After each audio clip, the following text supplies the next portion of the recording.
Aujourd'hui, dans cette chronique, je vais partager avec vous une technique redoutable que j'utilise au quotidien afin d'être performant et surtout afin d'avoir une mémoire qui fonctionne de manière optimale. Je l'ai appelé le sommeil de travail. Parce que moi, au quotidien, je travaille en éveil et je travaille aussi en dormant. Ça peut être quelque chose d'exceptionnel, mais en réalité, c'est une technique qui est pratiquée par plusieurs personnes qui savent exactement comment est-ce qu'on procède pour pouvoir arriver à ce type de résultat. Mais surtout, c'est une technique qui est redoutable et qui est extrêmement efficace. Moi, si j'ai par exemple 5 heures de travail, je vais travailler 2 heures de temps en éveil et 3 heures de temps pendant le sommeil. Parce qu'il existe des techniques qui permettent de travailler même en dormant. Ça vous étonne? Non, ça ne devrait pas vous étonner parce que si vous comprenez comment fonctionne votre mémoire, vous allez directement savoir quelle est l'importance et l'efficacité du sommeil dans un mécanisme de rétention de l'information et surtout dans votre capacité à pouvoir développer votre inspiration.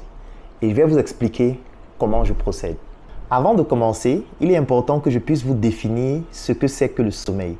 Le sommeil se définit comme une inconscience partielle à laquelle nous pouvons mettre fin par une stimulation. C'est cela qui différencie le sommeil du coma. Parce que le coma, lui, résiste à des stimulus qui sont parfois très importants. Alors, le sommeil, c'est un élément fondamental dans la consolidation de l'information, surtout lorsque nous sommes en train d'étudier.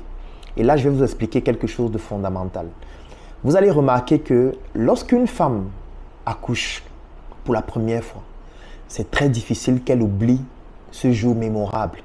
Si vous posez la question à une femme qui a déjà accouché, vous lui dites « Votre premier accouchement s'est déroulé comment? C'était quand? L'enfant avec quelle masse? » Ainsi de suite. Vous allez voir qu'elle va vous donner des informations précises en ce qui concerne cet événement heureux, à la fois douloureux aussi, parce que les contractions, ça fait atrocement mal. Mais ce qu'il est important de retenir ici, c'est le fait que elle peut vous donner ces détails sur cet accouchement qui s'est déroulé il y a de cela 5 ans, 10 ans. Alors que si vous lui posez la question « Qu'est-ce que vous avez mangé le 2 février 2021 ?» elle ne va plus se rappeler forcément de ce jour-là. Pourquoi? Parce que ce jour n'est pas marqué en émotion de manière aussi importante comme le jour de son premier accouchement. Alors là, je viens à travers cet exemple très simple de vous expliquer l'importance des émotions dans votre processus de rétention d'informations. Vous retenez facilement, lorsqu'il y a un choc émotionnel lié à un événement. Quand un événement est lié à de fortes émotions, vous retenez facilement cet événement. Par exemple, vous avez été victime d'un accident de la voie publique. Par exemple, vous avez eu une forte douleur. Par exemple, vous avez perdu un proche. Par exemple, vous avez accouché, comme l'exemple de la femme que je viens de prendre. Donc, ça fait en sorte que l'événement qui se produit pendant cette douleur, pendant ces fortes émotions et avant et après ces émotions, ça vous pousse à retenir l'information pendant plus longtemps. Sauf si après, bien évidemment, vous avez un traumatisme qui fait en sorte que vous ayez une amnésie, soit qui soit post l'événement, c'est ce qu'on appelle une amnésie post-traumatique, ou alors un trouble de la mémoire qui vous pousse à ne plus retenir l'information. Et là, on entre déjà dans la phase de la pathologie. Donc là, je parle encore de ce qui est normal, c'est-à-dire la physiologie. Donc, vous allez vous rendre compte que vous retenez facilement tout ce qui stimule vos émotions. Ça, c'est le premier mécanisme par lequel on retient une information de manière importante et sur le long terme. Et ça entre donc dans ce qu'on appelle la mémoire à long terme.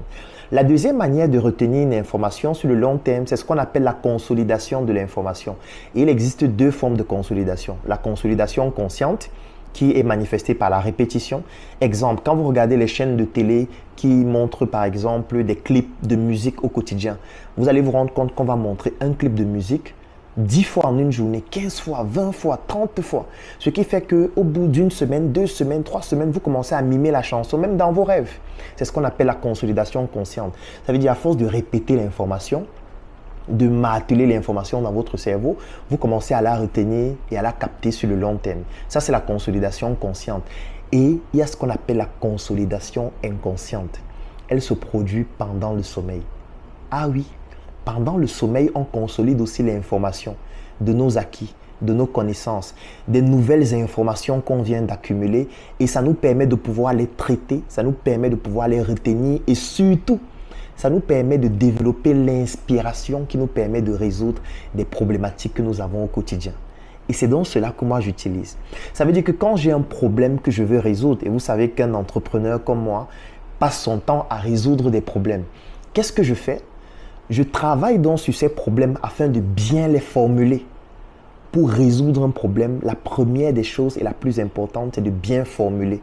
Un problème qui n'est pas bien formulé ne sera pas bien résolu. Et la formulation du problème parfois peut prendre beaucoup de temps. Et dès que vous auriez bien formulé le problème, quand vous auriez bien défini exactement à quoi correspond ce problème et qu'est-ce qu'on attend de vous, la solution devient beaucoup plus simple parce que vous avez déjà énoncé les principes fondamentaux et tout ce qu'il faut, c'est de pouvoir avoir l'inspiration nécessaire qui va vous permettre de pouvoir résoudre le problème pour lequel vous avez déjà bien énoncé ou plutôt bien formulé sa problématique. Et c'est à ce niveau donc que le sommeil devient extrêmement important. Ça veut dire que moi, par exemple, qu'est-ce que je vais faire? Si j'ai 3 heures de travail, je vais passer 1 heure à bien formuler le problème qui me permet de résoudre les problématiques de mon travail. Bien formulé. Et dès que j'ai bien formulé, jusqu'à j'ai identifié de manière spécifique les solutions que je dois apporter, ou plutôt l'intitulé des différentes problématiques, je dois maintenant réfléchir aux solutions. Et pour réfléchir aux solutions, qu'est-ce que je vais faire? Je vais me documenter. Je vais rencontrer des personnes, par exemple, qui ont plus d'expérience que moi dans ce domaine. Je vais essayer de bénéficier de l'expertise d'autres personnes. Je vais essayer d'entrer en profondeur dans certains ouvrages qui parlent exactement de ce qu'il faut faire. Je vais lire des articles scientifiques. Je vais mener des expériences. Et maintenant, pour pouvoir condenser tout cela, afin d'avoir une inspiration qui soit extraordinaire pour résoudre le problème de manière efficace, je vais donc utiliser mon sommeil. Ça veut dire que je vais dormir. C'est vrai qu'il y a des techniques particulières pour ça. Je vais dormir et c'est pendant mon sommeil que cette consolidation inconsciente va se produire pour, 1, me permettre de retenir l'information, 2, de pouvoir mieux la condenser, 3, de pouvoir générer l'inspiration nécessaire qui va me permettre pendant mes heures d'éveil de pouvoir les implémenter. Et c'est ce que je fais au quotidien. Et pour pouvoir le faire de manière optimale, il y a des préalables. Le premier préalable, c'est qu'il faut avoir un environnement de travail optimal et très bien rangé. Je vais vous filmer un peu mon bureau et vous allez voir comment mon bureau se présente. Alors, première chose, c'est ma bibliothèque. Donc ça, c'est mon espace bibliothèque où j'ai mes ouvrages que je consulte au quotidien. Ma bibliothèque doit toujours être très bien rangée. C'est extrêmement important. Donc quand vous voyez ma bibliothèque rangée comme ça, ce n'est pas un hasard. Parce que si cette bibliothèque n'est pas rangée de cette façon, pendant mon sommeil, le travail que je fais ne sera pas efficace. Parce que pendant mon sommeil va prendre aussi en considération toutes les images de l'environnement dans lequel je me trouve afin de pouvoir composer quelque chose de suffisamment efficace pour développer une inspiration qui soit optimale. Donc, l'espace bibliothèque, c'est un espace fondamental. Deuxième chose, c'est ce tableau. Alors ça, c'est le tableau par excellence de l'inspiration, de la fraîcheur et surtout de l'apaisement. C'est un tableau, quand j'entre dans mon bureau, je regarde ce tableau, même si j'étais énervé, ça m'apaise directement parce que la nature, ça apaise. C'est aussi ça, la profondeur de notre spiritualité, de s'inspirer de la nature afin de pouvoir canaliser son énergie. Donc ça, ce tableau a pour but d'apaiser mon esprit lorsque je suis dans mon bureau. Alors, troisième chose dans mon bureau, c'est ce canapé. Il est extrêmement important. Ce canapé est extrêmement important. Pourquoi? Parce qu'en fait, c'est un canapé-lit et c'est lui donc que j'utilise pour travailler. Parce qu'effectivement, quand je travaille, j'ai des heures d'éveil et j'ai des heures de sommeil. Et mes heures de sommeil représentent en moyenne 40% de mon temps de travail. Ça veut dire que si je travaille pendant 100 heures, je vais faire 40 heures à dormir. Mais ce n'est pas le sommeil de la nuit, parce que la nuit, je dors normalement pour me reposer, pour pouvoir régénérer par exemple mon énergie. Mais pendant mes heures de travail, il y a des heures de sommeil de travail. Donc ça veut dire que je travaille en dormant. Et c'est extrêmement important. Et c'est la raison pour laquelle dans mon bureau, donc, il y a un lit que j'utilise en journée.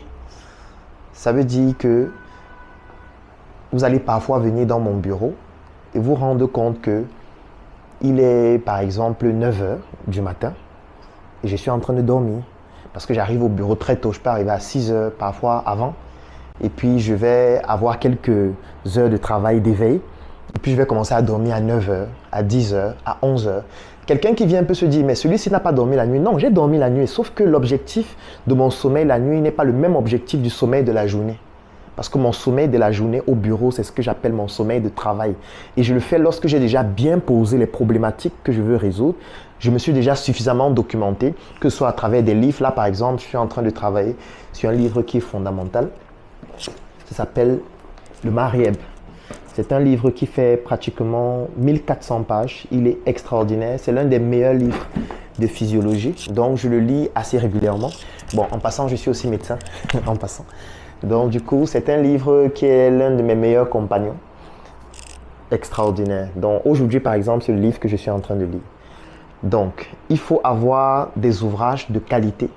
Donc, il faut se documenter avec des ouvrages. Il faut se documenter avec des articles scientifiques parce que je suis abonné à la plupart des plateformes de publication scientifique internationales afin d'être à jour. Parce qu'un livre, parfois, il peut être désuet. Il peut avoir des informations à l'intérieur qui sont déjà dépassées. Donc, il est important de lire des publications scientifiques qui s'adaptent au côté dynamique de notre société et de faire en sorte que les informations que vous ayez sur le plan scientifique soient toujours mises à jour.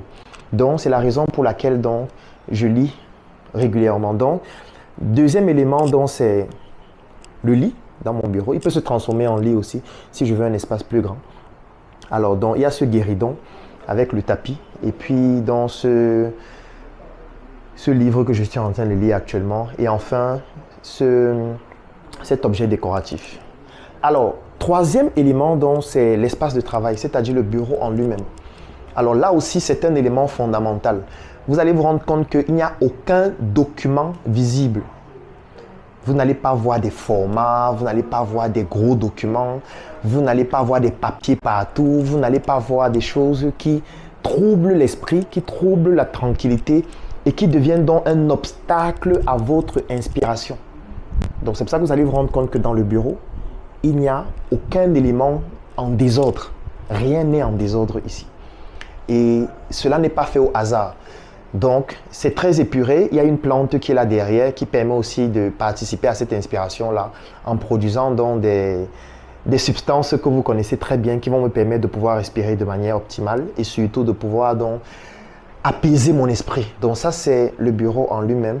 Donc là, vous avez mon sac qui est là. Ça me permet de pouvoir avoir facilement accès à certains documents qui sont classés à l'intérieur. D'autres sont dans les tiroirs. Donc voilà globalement comment le bureau est. Et il y a cet espace en vert. Vous allez voir qu'il y a beaucoup de vert dans le bureau parce que le vert, c'est une couleur de l'apaisement. C'est la couleur de l'inspiration. C'est la couleur de la nature. Donc, il n'y a aucun élément ici qui est là au hasard. Même la lumière, elle est tamisée. Et je peux encore la tamiser parce que quand je veux dormir, je vais la rendre plus tamisée. Donc, je vais éteindre celle qui est grande et je vais conserver uniquement dans la lumière tamisée du plafond tendu. Donc, j'aurai la lumière tamisée du plafond tendu et j'aurai aussi la lumière tamisée au niveau donc, de la décoration qui est faite ici avec le logo globalement. Donc, voilà un peu quelques astuces que j'utilise afin de pouvoir travailler et de pouvoir donc être inspiré. L'inspiration, c'est un mécanisme qui est extrêmement important et qui prend en considération un ensemble de disciplines qu'il faut mettre ensemble. Aujourd'hui, je vous ai expliqué comment j'utilise le sommeil afin de pouvoir être inspiré, de développer de nouvelles activités, de pouvoir résoudre des problématiques que j'ai. Dans une prochaine vidéo, je vais vous expliquer comment j'utilise par exemple mes connaissances dans plusieurs autres domaines et comment est-ce que je fais pour m'exprimer dans plusieurs domaines différents alors qu'à la base, je suis un médecin de formation.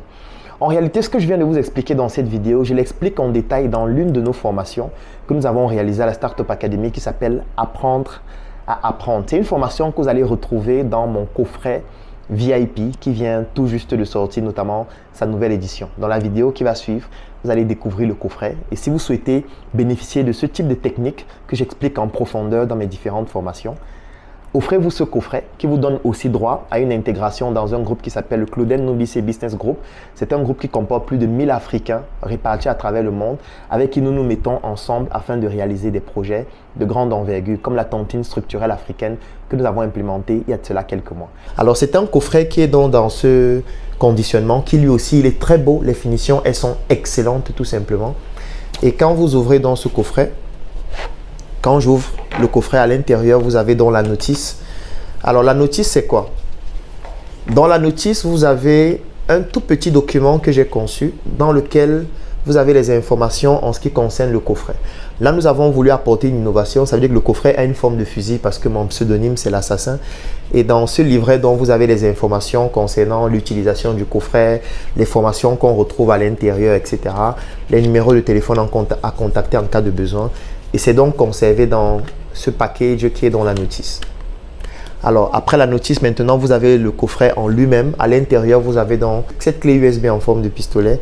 Et voilà, qui est dans ce conditionnement en mousse qui est très bien fait. Les finitions sont excellentes. Quand vous allez le toucher, il est assez lourd. Il est vraiment comme un PA. Et ce qui se passe donc maintenant, c'est que quand vous ouvrez, vous avez la clé USB. Et elle est brandée Claudel Nubice. Alors, c'est une clé USB 3.0 de 128 Go qui comporte aussi toutes les formations à l'intérieur. Donc, c'est ainsi qu'est né le nouveau coffret VIP qui se présente donc ainsi.